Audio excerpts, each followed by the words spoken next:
My brother mocked and humiliated me, and my parents called it jokes, so I sued him. Hey Reddit, I need to vent about something that happened recently, and I could really use some advice. My name's Noah, I'm 32, and I'm at the center of a family situation that's left me feeling humiliated and, honestly, a little angry. Let me explain. A few weeks ago, my older brother James, he's 34, called me up. Right away, I could tell he was in one of his big brother moods. Overly friendly, overly cheerful, and probably up to something. Noah, he said, dragging out my name in a sing-song way. You're going to love this. I've got a special event planned for the family, and you, my dear little brother, are the guest of honor. I laughed awkwardly because, let's be real, James's events are almost never something I enjoy. Growing up, he had this habit of turning me into the butt of his jokes. Nothing too malicious, at least not at first. He'd tell our cousins stories about me wetting the bed when I was a kid or secretly film me practicing my middle school talent show routine and show it to everyone. But over time, it escalated. When I turned 18, he threw a surprise graduation party for me that turned out to be a roast. All my friends and family were invited, and James spent half the night sharing embarrassing childhood stories. He even hired a comedian to impersonate me, complete with a bad wig and jokes about my awkward teenage years. At the time, I laughed it off, but inside, it really stung. I didn't want to jump to conclusions, so I asked James what the event was about. Oh, come on, he said. It's just a light-hearted family thing. Trust me, you'll love it. Trust him? Yeah, right. A few days later, I got an official-looking email from James titled, The Event of the Year. It was formatted like an invitation, with bold fonts and even a cheesy stock photo of champagne glasses. It read, Join us for an evening of laughter, love, and celebration as we honor Noah, our one-of-a-kind brother and friend. Dress code, casual chic. Location, mom and dad's house. Time, 7 p.m. It sounded innocent enough, but my gut told me there was more to it. I called my mom to get the scoop, but she was surprisingly tight-lipped. Oh, honey, James just wants to celebrate you, she said. He's been working so hard on this. That only made me more suspicious. James, working hard on something usually meant he was putting a lot of effort into orchestrating a joke. I debated skipping the event altogether, but my girlfriend, Ava, convinced me to go. If it's a prank, you can just leave, she said. And if it's not, maybe it's his way of making up for all those years of teasing. The night of the event, Ava and I arrived at my parents' house a little before 7. The place was decked out with streamers, balloons, and a banner that read, Noah, the man, the myth, the legend. It was cheesy, but I'll admit it made me smile. Most of the family was already there. Mom, Dad, my cousins, and even my Aunt Linda, who rarely shows up to anything. Everyone was sipping drinks and chatting, and for a moment, I thought maybe I'd overreacted. Maybe James really had planned a nice evening for me. Then James appeared, microphone in hand. Ladies and gentlemen, he announced, thank you all for coming. Tonight, we're here to celebrate my little brother Noah. He's a man of many talents, a man of great humor, and a man who has provided us with endless entertainment over the years. The way he said entertainment set off alarm bells in my head. James clicked a remote, and a projector screen lit up behind him. The first slide was a baby photo of me, naked on a blanket. Everyone laughed, and I tried to laugh along, but I could feel my face getting hot.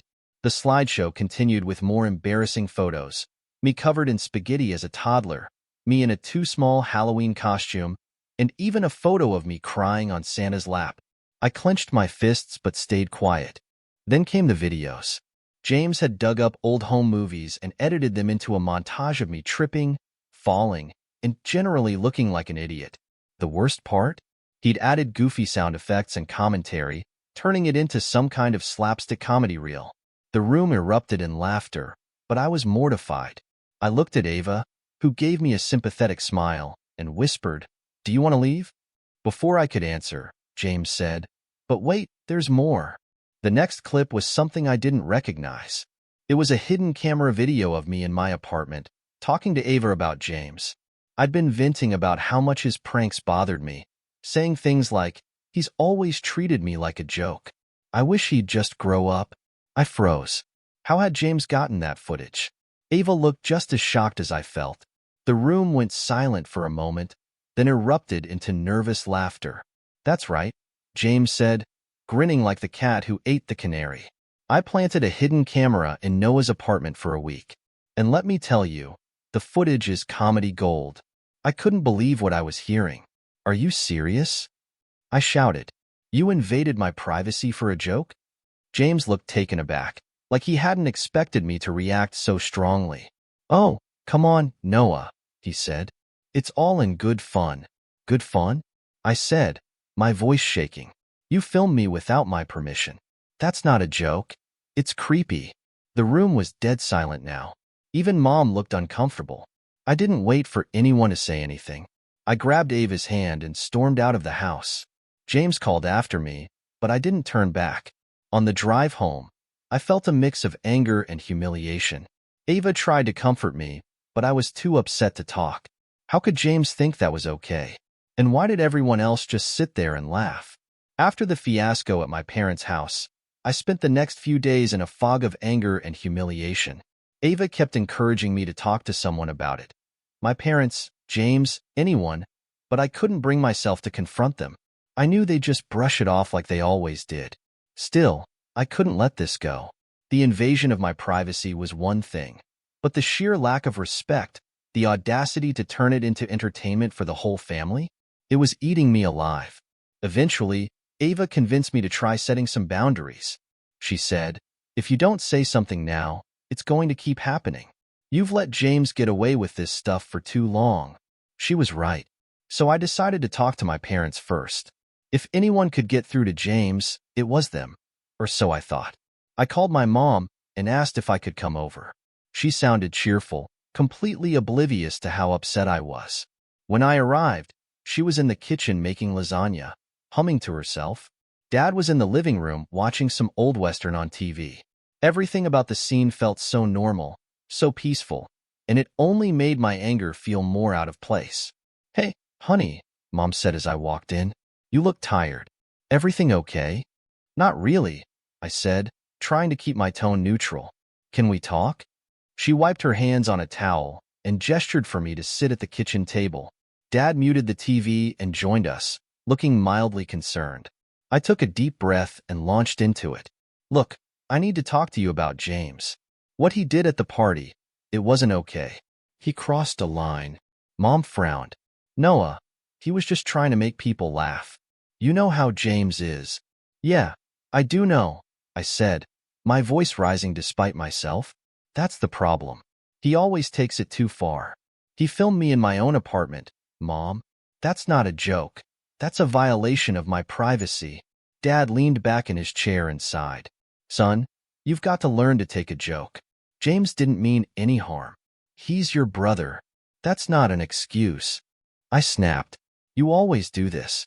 You brush off his behavior like it's no big deal, but it is a big deal. He embarrassed me in front of the whole family. He made me feel like a complete idiot. Mom's expression hardened. Noah, we're not going to sit here and criticize James. He put a lot of effort into that party because he loves you. Maybe he went a little overboard, but you need to lighten up. I couldn't believe what I was hearing. Lighten up? Are you serious? If the roles were reversed, if I had pulled a stunt like that on James, you'd be furious. That's different, Dad said, waving a hand dismissively. James has a different sense of humor. You've always been more sensitive. Sensitive? I repeated, my voice shaking. This isn't about me being sensitive. It's about respect. And I'm telling you, I've had enough. I want you to talk to James and tell him this has to stop. Mom shook her head. Noah, you're a grown man. If you have a problem with James, you need to handle it yourself. We're not getting involved. That was the end of that conversation. I left their house feeling even worse than when I arrived. Ava was waiting for me at home, and when I told her what had happened, she wasn't surprised. They've been enabling James for years, she said. You need to talk to him directly. I wasn't looking forward to it, but she was right. So I sent James a text that night. I kept it calm and straightforward, even though I wanted to let him have it. James, we need to talk about the party. I'm not okay with what you did, especially the hidden camera thing. I get that you like to joke around, but this was too much. I need you to respect my boundaries going forward. Keep the jokes within reason." He didn't reply for 2 days. When he finally did, his response was infuriatingly casual. "Relax, little bro. It was just a prank. You're taking this way too seriously. Maybe you should try loosening up for once. Life's too short to be so uptight." I stared at the message, my blood boiling. It was exactly the kind of dismissive, condescending response I'd expected. James had always been like this, charming and charismatic on the surface, but completely incapable of taking responsibility for his actions. He loved being the center of attention, and he didn't care who he had to step on to get there. I decided to call him. Texting wasn't going to cut it. He picked up on the third ring, his voice annoyingly cheerful. "Noah, what's up? What's up?" I repeated, my voice dripping with sarcasm. "Are you serious, James? Did you even read my text?" "Yeah, I read it," he said, sounding bored. "Look, I get that you're upset, but you're blowing this way out of proportion." "I'm blowing it out of proportion?" I said, my voice rising. "You filmed me without my consent. You turned my private conversations into a joke for the whole family. How is that not a big deal?" "Because it wasn't meant to hurt you," he said, his tone shifting to something more defensive. "It was just for laughs. Everyone else thought it was funny." "Well, I didn't," I shot back. "And that should be enough. I'm asking you, as your brother, to stop treating me like this. I'm tired of being your punching bag." There was a long pause. When he finally spoke, his voice was cold. "You're being ridiculous. If you can't handle a little fun, maybe you should take a look at yourself instead of blaming me." I hung up. I couldn't listen to another word. Ava was waiting for me in the living room, and as soon as she saw my face, she knew it hadn't gone well. "What did he say?" she asked. I told her everything. By the time I finished, I was shaking with anger. "He doesn't care," I said. "He doesn't care about me, about how I feel. He just cares about his stupid jokes and being the center of attention." Ava put her hand on my arm. "Maybe it's time to take a step back," she said gently. "You don't have to keep putting yourself in situations where he can hurt you." "I know," I said, "but he's my brother. I shouldn't have to cut him out of my life just to get some respect." She didn't say anything, but the look on her face said it all. She thought I was fighting a losing battle, and deep down, I was starting to think she might be right. That night, I lay awake for hours, replaying the conversation in my head. No matter how hard I tried, I couldn't shake the feeling that this wasn't over. James wasn't going to stop, and my parents weren't going to back me up. If I wanted things to change, I was going to have to figure out how to make it happen on my own. I almost didn't go to the next family gathering. After the last fiasco and James brushing off my attempts to set boundaries, I couldn't imagine facing another night of humiliation. But Mom called me 3 days before the event and laid on the guilt like she was auditioning for an award-winning drama. "Noah, you have to come," she said, her voice pleading. "James has been planning this for weeks. It's going to be fun, and the whole family's looking forward to seeing you. You can't let one little disagreement ruin everything."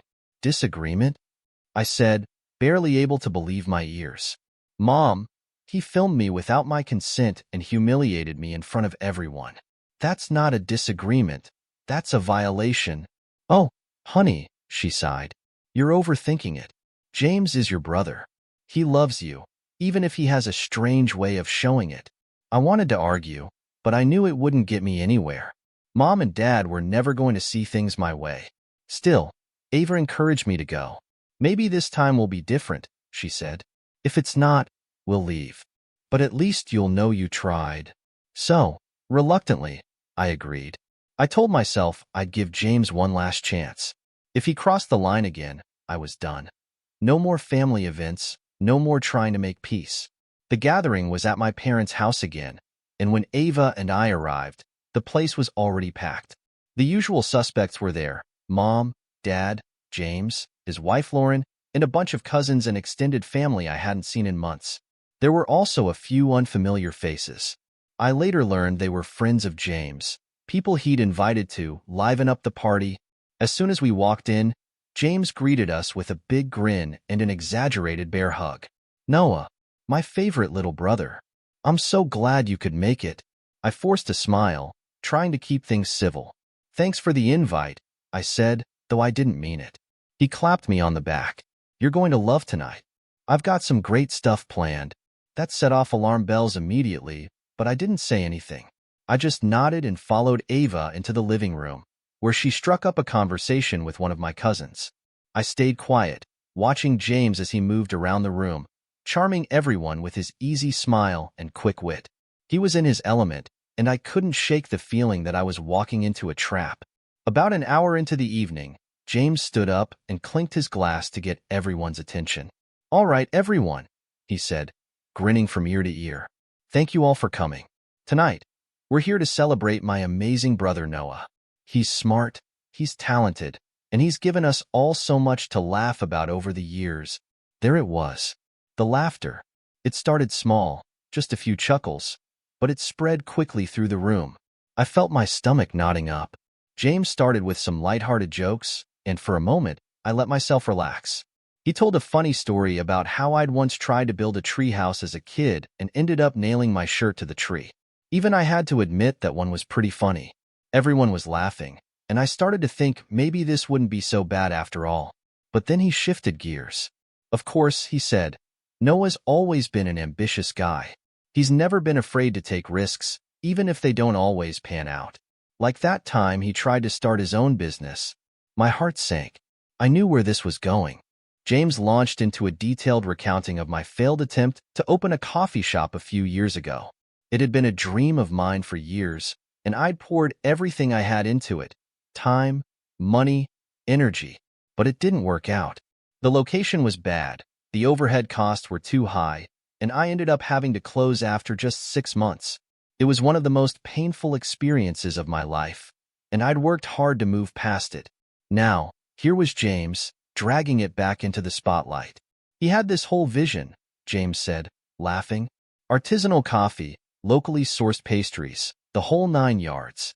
But apparently, Noah didn't realize you need customers to run a business. By the end, he was practically giving the coffee away. The room erupted in laughter. Even my parents were laughing. My dad leaned over to Mom and said something I couldn't hear, and they both burst out laughing again. I looked at Ava, hoping for some kind of support, but she looked as shocked and uncomfortable as I felt. I mean, come on, James continued, barely able to contain his laughter. Noah, you're a great guy, but a businessman? Maybe not so much. I felt my face burning. I wanted to say something, to defend myself, but I couldn't find the words. All I could think about was how hard I'd worked, how much I'd sacrificed, and how humiliating it was to have my failure turned into a punchline. James wasn't done. He moved on to other stories. Times I'd messed up at school, embarrassing moments from family vacations, even a story about an ex-girlfriend who dumped me because I was too nice. Each story was met with more laughter, and with each one, I felt myself shrinking further into my seat. Finally, I couldn't take it anymore. I stood up, my chair scraping loudly against the floor, and stormed out of the room. The laughter died instantly, and I could feel everyone's eyes on me as I walked out the front door. Ava followed me, calling my name, but I didn't stop until I was halfway down the block. When she finally caught up to me, I was shaking with anger. Noah, she said, her voice soft, I'm so sorry. That was awful. I couldn't even respond. I just kept walking, trying to calm myself down. Eventually, we reached a small park, and I sat down on a bench, burying my face in my hands. I can't believe he did that, I said finally, my voice muffled. I told him to keep the jokes reasonable. I told him I didn't want to be humiliated again. And he just ignored me. Ava sat down beside me, her hand resting gently on my back.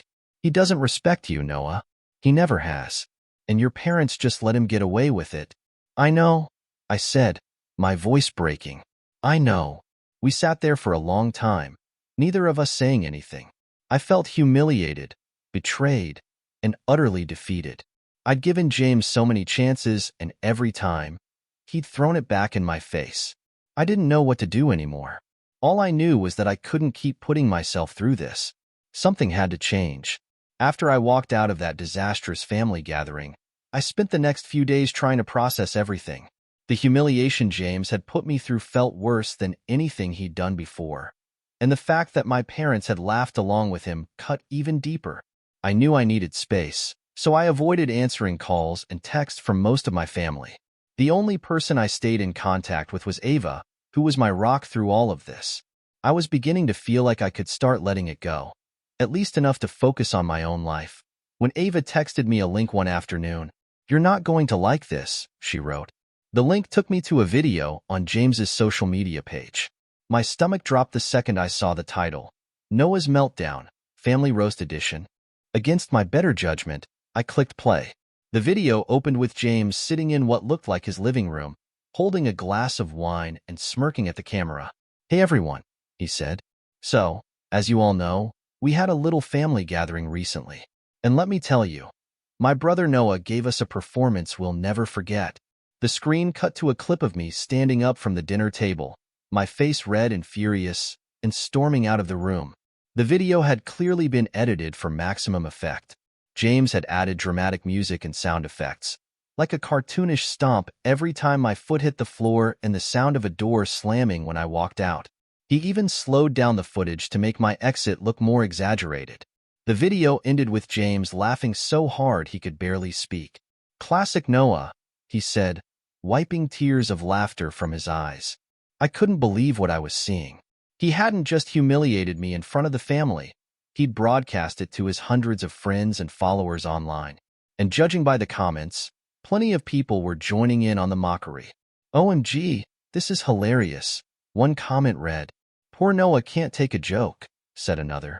"Your brother needs to lighten up, dude." The anger I felt was immediate and all-consuming. I called Ava, my hands shaking. "Did you see it?" I asked, my voice barely steady. "I did," she said softly. "I'm so sorry, Noah. This is disgusting." "I'm done," I said. "I'm absolutely done. I'm calling him right now." "Noah, wait." Ava started, but I was already dialing James's number. He picked up after a few rings, sounding annoyingly casual. "Hey, little bro. What's up?" "What's up?" I said, barely able to contain my fury. "You posted a video of me online? Are you kidding me?" James laughed. "Oh, come on, Noah. It's just a bit of fun. People loved it." "I don't care if people loved it." I snapped. "That was private. You humiliated me in front of the entire family, and now you're spreading it to strangers? What the hell is wrong with you?"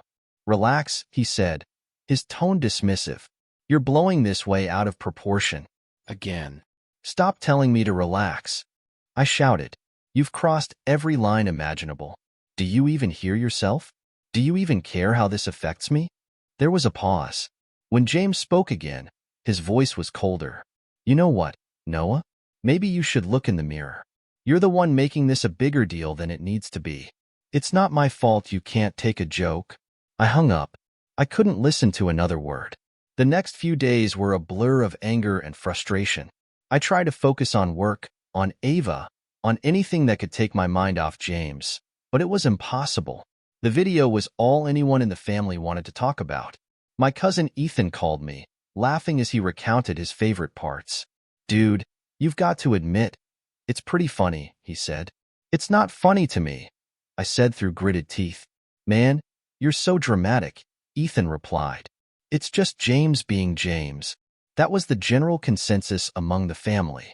I was the dramatic one. I was the one who needed to lighten up.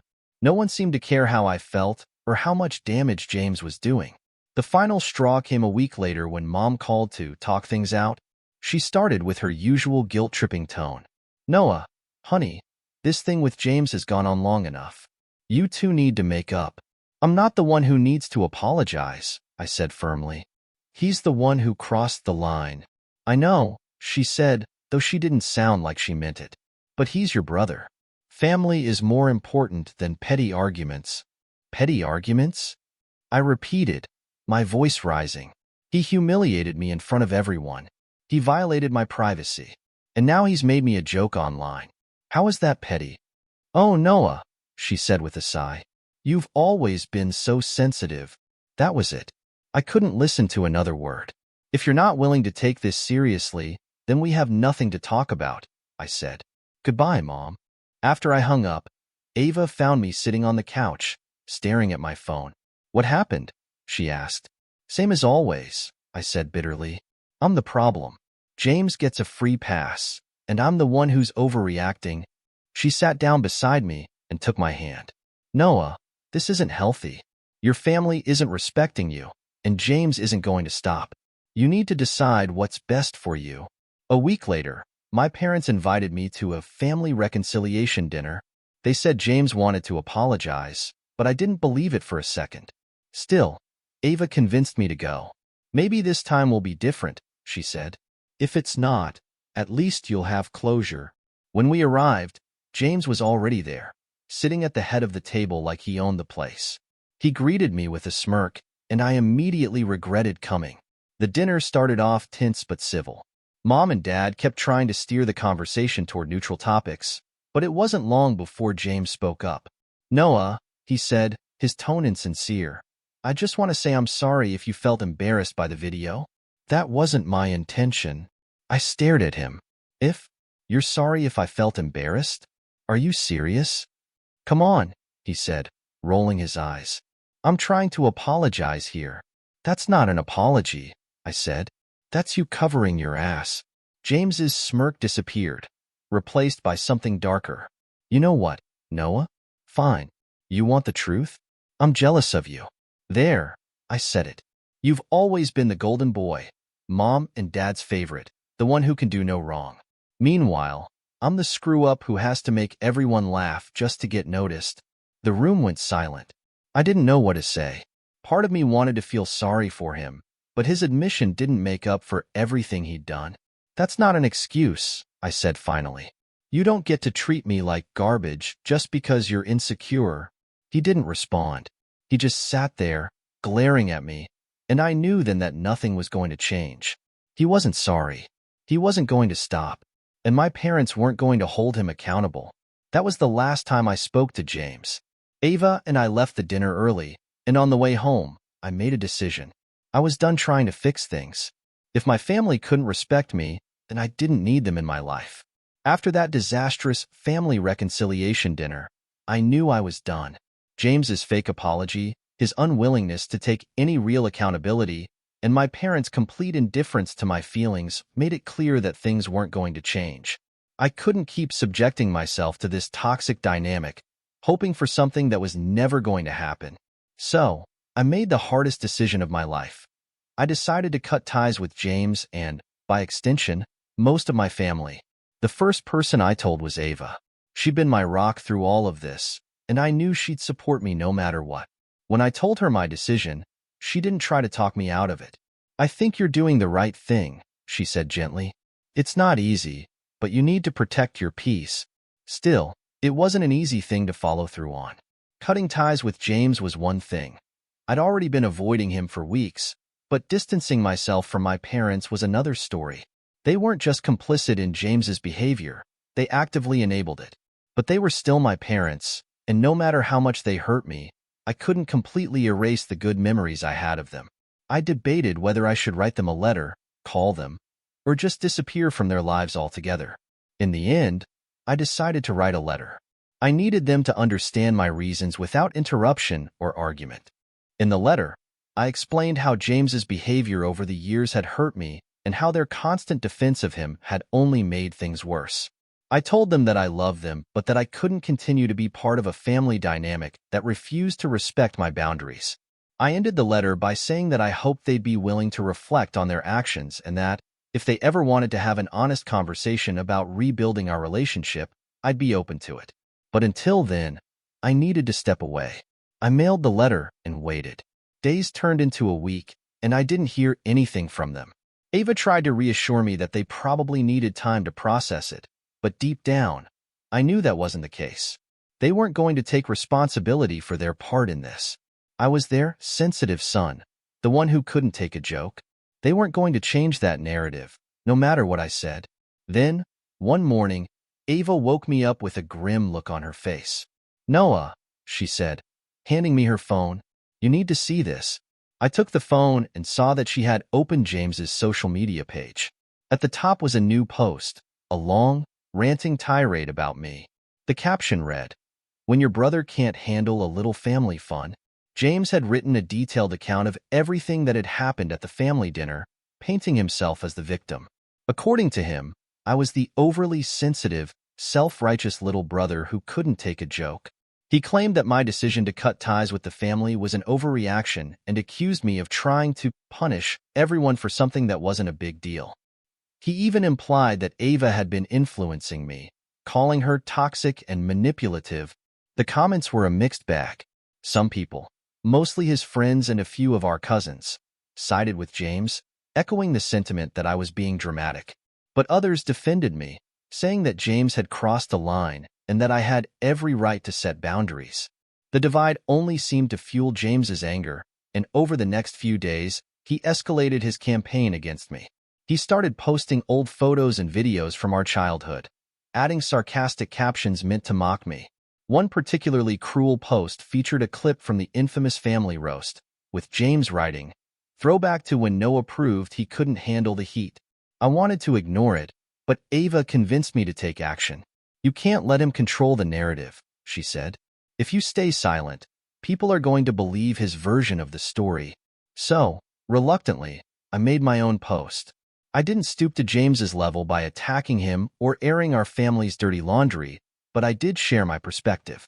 I explained that I had made the decision to distance myself from my family because of repeated disrespect and a refusal to acknowledge my boundaries. I didn't go into detail, but I made it clear that this was a deeply personal decision and that I wasn't going to tolerate being vilified for it. The response was overwhelming. People I hadn't spoken to in years reached out to offer support. Some shared their own stories of dealing with toxic family members, and their words gave me strength. Even some of the relatives who had initially sided with James began to change their tune, reaching out to apologize and say they understood my decision. It was bittersweet. I appreciated their support, but it only highlighted how little James and my parents seemed to care about the damage they'd caused. James, of course, wasn't about to back down. He doubled down on his attacks, posting even more inflammatory content and accusing me of trying to turn the family against him. At one point, he even went so far as to contact some of my friends, trying to get them to side with him. But his efforts backfired. The more he lashed out, the more people began to see him for who he really was, a petty, insecure bully who couldn't stand being called out. The breaking point came when James tried to involve our parents in his campaign. He posted a long rant accusing me of being ungrateful and disrespectful, claiming that I had betrayed the family. My mom even left a comment, writing, "We just want Noah to come back to the family. We miss him and hope he'll realize how much we love him." That comment stung more than I expected. It was so performative, so completely detached from reality. If they really missed me, if they really loved me, they wouldn't be siding with James. They'd be reaching out to me directly, trying to understand my perspective. Instead, they were using social media to play the role of the concerned parents while privately dismissing my feelings. I showed Ava the comment, and she just shook her head. "They're not going to change, Noah," she said. "You've done everything you can. It's time to let it go." She was right. It was painful, but I finally understood that I couldn't keep waiting for my family to change. They were who they were, and no amount of explaining or pleading was going to make them see things from my point of view. I had to move on, for my own sanity and happiness. In the months that followed, I focused on rebuilding my life. I threw myself into my work, took up new hobbies, and strengthened my relationships with the people who truly supported me. Ava and I grew closer than ever, and I finally started to feel like I could breathe again. James eventually gave up on his public campaign. Without a reaction from me, his posts lost traction, and he moved on to other drama. My parents reached out a few times, but their messages were always surface level, never addressing the real issues. I responded politely but kept my distance. Cutting ties with my family wasn't easy, and it's not something I ever thought I'd have to do. But for the first time in years, I felt free. Free from the constant ridicule, the invalidation, and the toxic dynamics that had weighed me down for so long. It wasn't the ending I'd hoped for, but it was the one I needed. I thought cutting ties with James and most of my family would finally bring me peace, but I underestimated just how far James would go to keep stirring the pot. At first, his social media campaign fizzled out, and I started to think he'd finally moved on. But then, a package arrived at my apartment one afternoon, and it became clear that he wasn't done tormenting me. The package was from James, though his name wasn't on it. It was postmarked from his city, and the contents made it obvious who had sent it. Inside was a collection of printouts, screenshots of the social media posts I'd made after cutting ties, photos from years ago that he'd dug up, and even a printed copy of the letter I'd sent to my parents. Scrawled across the top page in black marker were the words, "You can run, but you can't hide." I felt a chill run down my spine as I stared at the package. Ava was at work, so I was alone in the apartment, and for the first time in this whole ordeal, I felt genuinely afraid. This wasn't just James being petty. This felt like a threat. When Ava got home that evening, I showed her the package. She was as horrified as I was. "Noah, this isn't normal," she said. "He's escalating. You need to do something." I nodded, but I didn't know what. I'd never been in a situation like this before. Cutting ties had felt like the nuclear option, the last resort. What else could I do? The next day, I called a lawyer.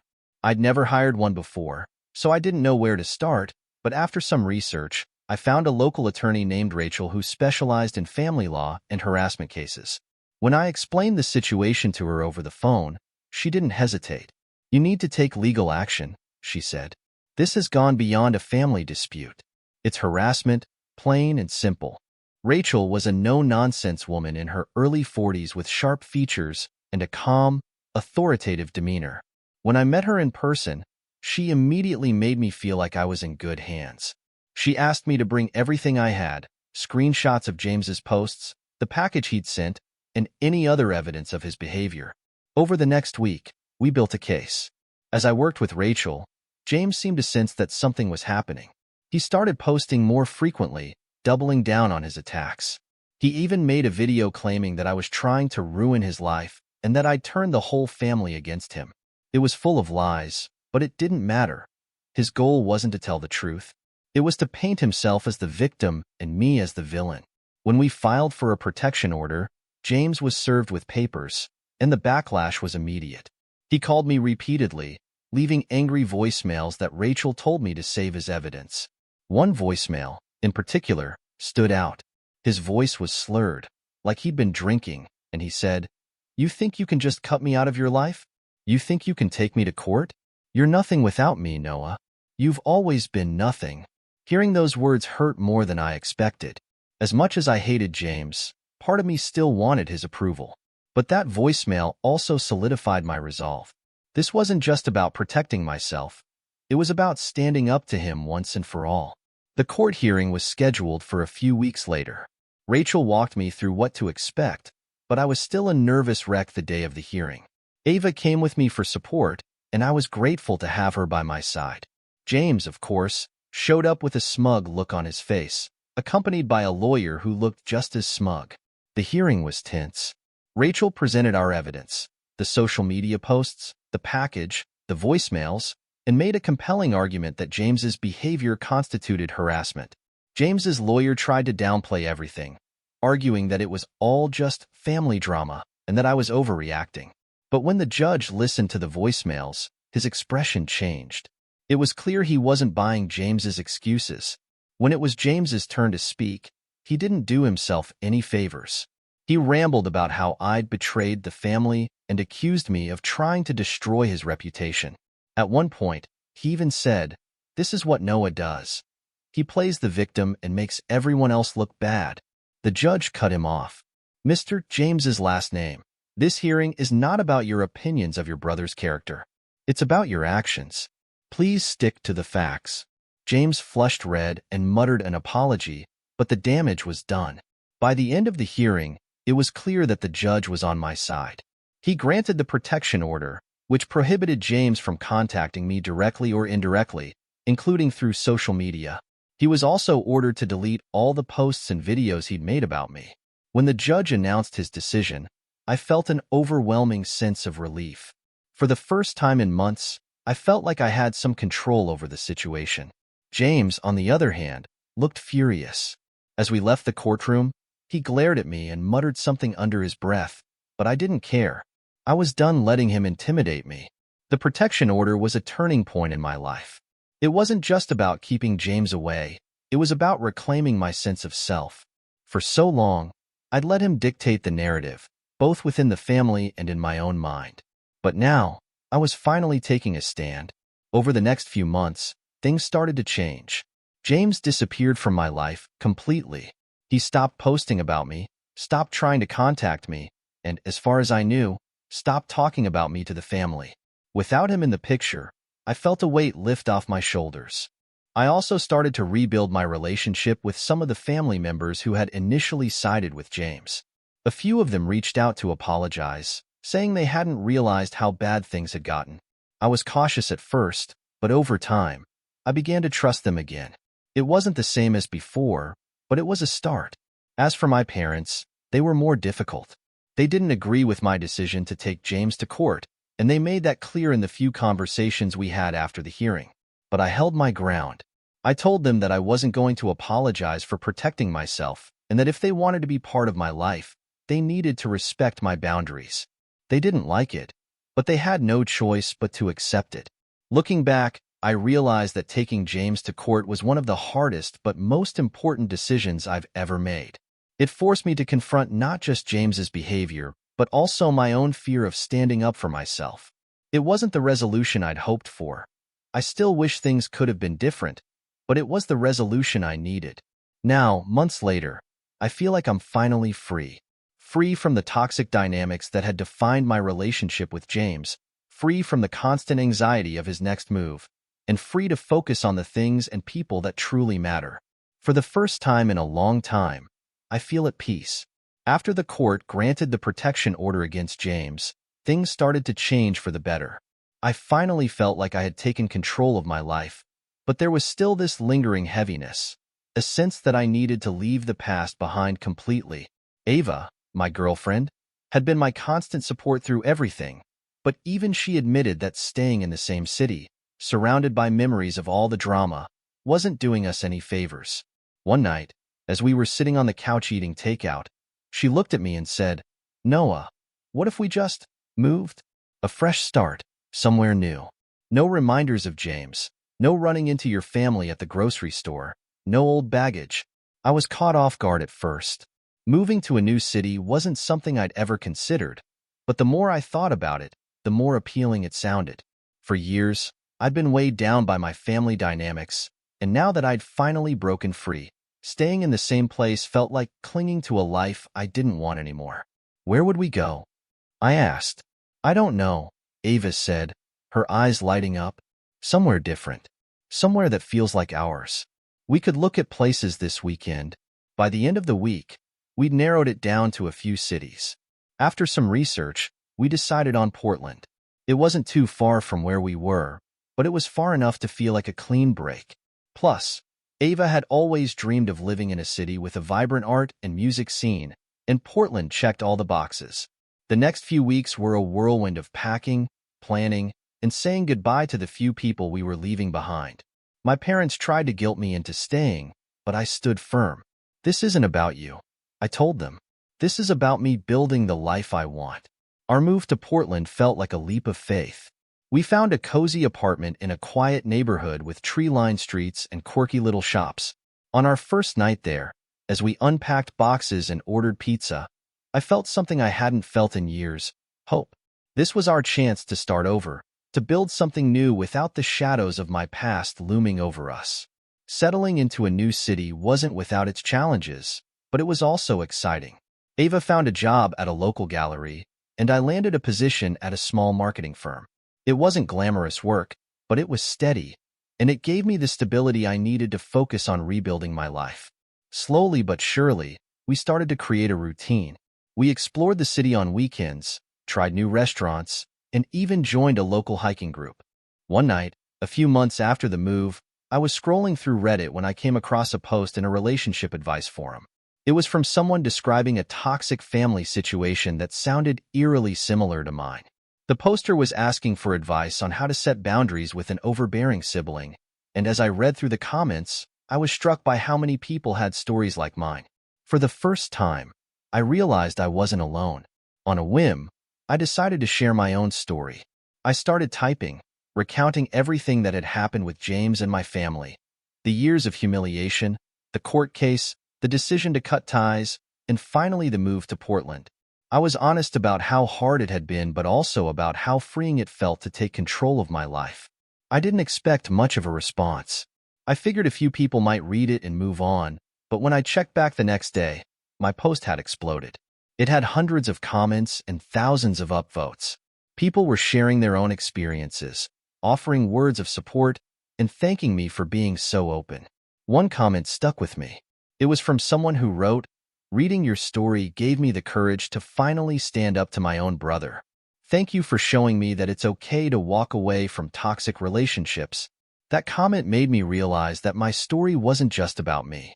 It was about anyone who had ever felt trapped in a toxic family dynamic, anyone who had ever been made to feel like they had to put up with abuse because family is family. It felt empowering to know that by sharing my experience, I might be helping others find their own strength. As the weeks went on, I started receiving messages from people who had read my post. Some wanted advice, while others just wanted to say thank you. One woman, Kara, shared that she was in the process of cutting ties with her emotionally abusive parents and that my story had given her hope. "It's scary," she wrote, "but knowing that someone else has been through it and come out the other side gives me so much strength." Ava was thrilled to see how much positivity the post had generated. "You're making a difference, Noah," she said one night as we sat on our balcony, sipping wine and watching the city lights. "You've turned something painful into something powerful." She was right. For the first time, I felt like I had control over my narrative. James no longer had the power to define me. My family's opinions no longer dictated how I saw myself. I was finally free to be the person I wanted to be, without the weight of their judgment holding me back. Life in Portland wasn't perfect. There were still moments when I missed the idea of a close-knit family, and there were days when the pain of the past crept back in. But overall, I was happier than I'd been in years. Ava and I grew closer with every passing day, and we started talking about the future, about traveling, buying a house, maybe even starting a family of our own. One day, as I was walking through our neighborhood, I passed a bookstore with a sign in the window advertising a workshop on memoir writing. I paused, staring at the sign, and something clicked. I'd always loved writing, but I'd never considered turning my story into something more. That night, I signed up for the workshop. The class was small and intimate, and over the course of several weeks, I began to shape my story into something tangible. Writing about my experiences was cathartic, and as I shared my drafts with the class, I was amazed by how much support and encouragement I received. By the end of the workshop, I had the beginnings of a manuscript, a memoir about breaking free from toxic family dynamics and finding a new path forward. When I told Ava about my project, she was over the moon. "Noah, this is incredible," she said. "You have such an important story to tell." The process of writing and revising was slow, but it was also deeply rewarding. Each word I put on the page felt like another step toward healing. By the time I finished the manuscript, I felt like a completely different person from the one who had stormed out of that family dinner all those months ago.